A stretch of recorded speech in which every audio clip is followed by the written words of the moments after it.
Hello friends, मैं अपने education express classes में आप सभी का स्वागत करता हूं। आई होप कि अच्छे होंगे। आज हम लोग देखने वाले हैं संस्कृत चैप्टर 1। जितने भी लघु उत्तरीय प्रश्न हैं सभी प्रश्नों को हम लेकर आ गए हैं। तो चलिए हम लोग क्लास को स्टार्ट करते हैं। आप वीडियो को शेयर करना नहीं भूलिएगा। चलिए हम लोग क्लास को स्टार्ट करते हैं, ठीक है। पहला प्रश्न आपका क्या है कि मंगलम पाठ के आधार पर सत्य की स्वरूप बताएं। कब पूछा है बाबू? 2019 में पूछा है। तो देखिए आंसर क्या होगा उसका। सत्य की महत्ता का वर्णन करते हुए महर्षि वेदव्यास जी कहते हैं कि हमेशा सत्य की जीत होती है, असत्य की नहीं। सत्य से ही देवलोक का रास्ता प्रस्तुत होता है। मोक्ष प्राप्त करने वाले ऋषि लोग सत्य को प्राप्त करके देवलोक जाते हैं, क्योंकि देवलोक सत्य का खजाना है, ठीक है।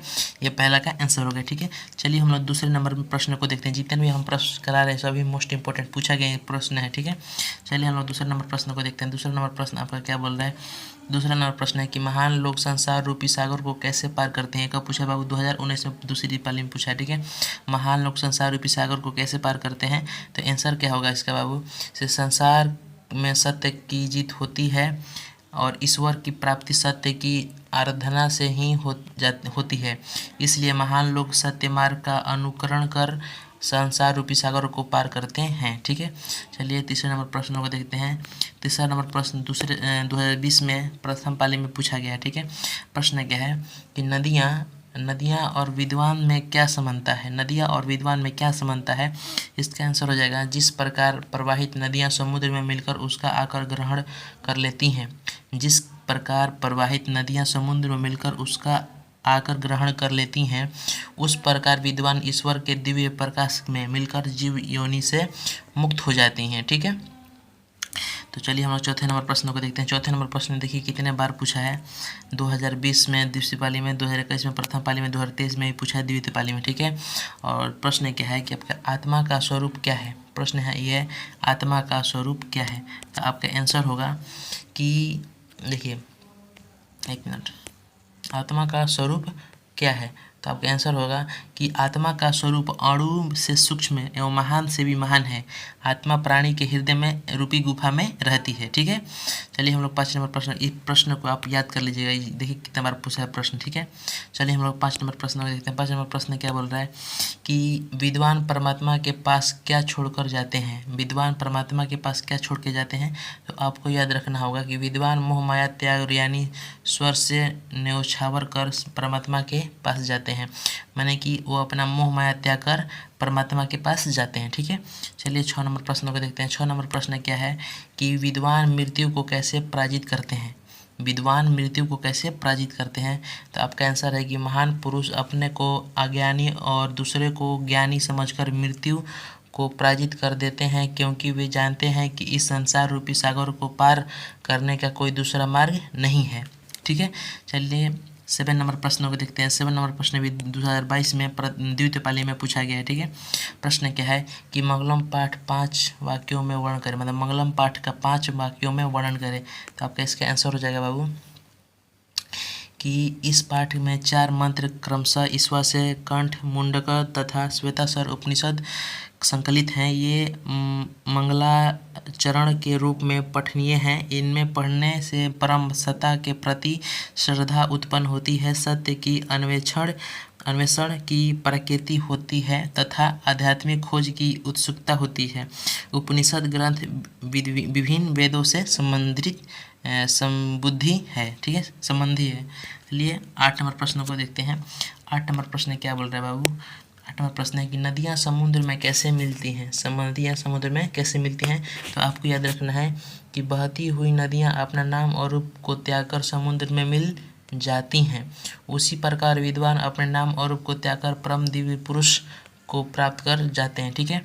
चलिए 9 नंबर प्रश्नों को देखते हैं बाबू। 9 नंबर प्रश्न क्या करें, जितने भी हम प्रश्न करा रहे हैं उसको आप एक कॉपी पर उसको नोट करके बढ़िया से उसको रिमेम्बर कर लीजिएगा, ठीक है। चलिए 9 नंबर प्रश्न को देखते हैं। 9 नंबर प्रश्न क्या है कि विद्वान ब्रह्मा को कैसे प्राप्त करते हैं। विद्वान ब्रह्मा को कैसे प्राप्त करते हैं, तो बाबू आपको याद रखना है कि मुंडको उपनिषद में महर्षि वेदव्यास ने सर्वश्रेष्ठ पुरुष अर्थात ब्रह्मा को प्राप्त करने के उपाय बताए हैं। वे कहते हैं कि जिस प्रकार बहती हुई नदियाँ अपने वास्तविक नाम को त्याग कर सागर में समाहित हो जाती हैं, उसी प्रकार उसी प्रकार विद्वान अपने नाम को त्याग कर श्रेष्ठ पुरुष को अर्थात ब्रह्मा को प्राप्त कर लेता है। इस प्रकार संसार के अवगातन के बंधन में मुक्त हो जाते हैं। ठीक है, तो 9 नंबर प्रश्न का भी हो चुका है। चलिए हम लोग आगे देखते हैं। अब आगे हिंदी अनुवाद करें। देखिए हिंदी अनुवाद भी जितने प्रश्न पूछे गए हैं एग्जाम में हम उसको लेकर आ गए हैं। ठीक है, तो आप इसको भी नोट कर लीजिएगा कॉपी पर। ठीक है, चलिए आगे देखते हैं। प्रश्न क्या है कि वेदा हेमंतम पुरुषम महांतम आदित्य वर्णा तमस्य प्रस्ततात तमेव विदितावती मृत्युमेति नान्य पंथा विधेत नाय। कब पूछा है बाबू? 2012 में पूछा है। तो चलिए इसका हिंदी में अनुवाद पढ़ते हैं। क्या है? बोल रहे हैं कि विद्वान पुरुष जानते हैं कि मैं अंधकार स्वरूप अर्थात अल्पज्ञ कर्म जानने वाला हूँ तथा दूसरे विद्वान प्रकाश स्वरूप अर्थात ज्ञानी इस प्रकार के विचार को जानकर वे विद्वान पुरुष मृत्यु को वश में कर लेते हैं। मृत्यु को पार करने का इससे मार्ग नहीं है, इससे अलग मार्ग नहीं है। ठीक है, ये पूछा है 2012 में। ठीक है, चलिए हम लोग दूसरे नंबर प्रश्न को देखते हैं।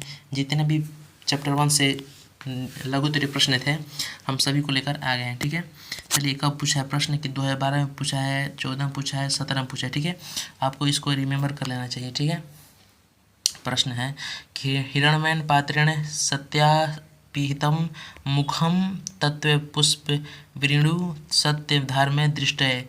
आंसर क्या है?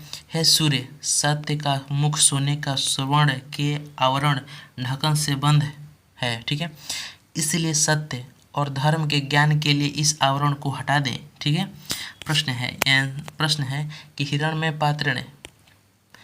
पात्रेण सत्यमाहितं मुखम तत्व पुष्प पावृणु सत्य धर्मा से दृष्ट है। ठीक है, तो आंसर है हे सूर्य, सत्य का मुख सोने स्वर्ण के आवरण ढक्कन से बंद है, इसलिए सत्य मार्ग के ज्ञान के लिए इस आवरण को हटा दें। ठीक है, चलिए हम लोग तीसरे नंबर प्रश्न को देखते हैं। तीसरा नंबर प्रश्न क्या बोल रहा है?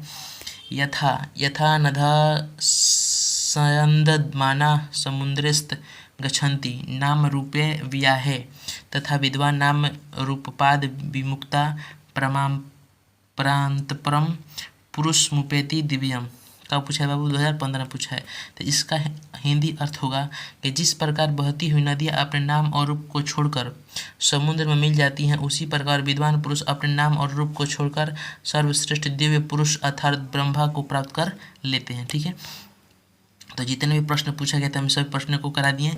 आपको काम है कि इसको कॉपी पर नोट करके रिमेंबर करना। जो मेरा काम था हम उसको कर दिए, अब आपका काम है कि इसको याद करना। ठीक है, तो वीडियो अच्छा लगा हो तो ज़्यादा से ज़्यादा शेयर कीजिए और लाइक कमेंट नहीं करना भूलिएगा। ठीक है, थैंक यू, धन्यवाद। हम अगले चैप्टर लेने का प्रयास करेंगे। Thank you.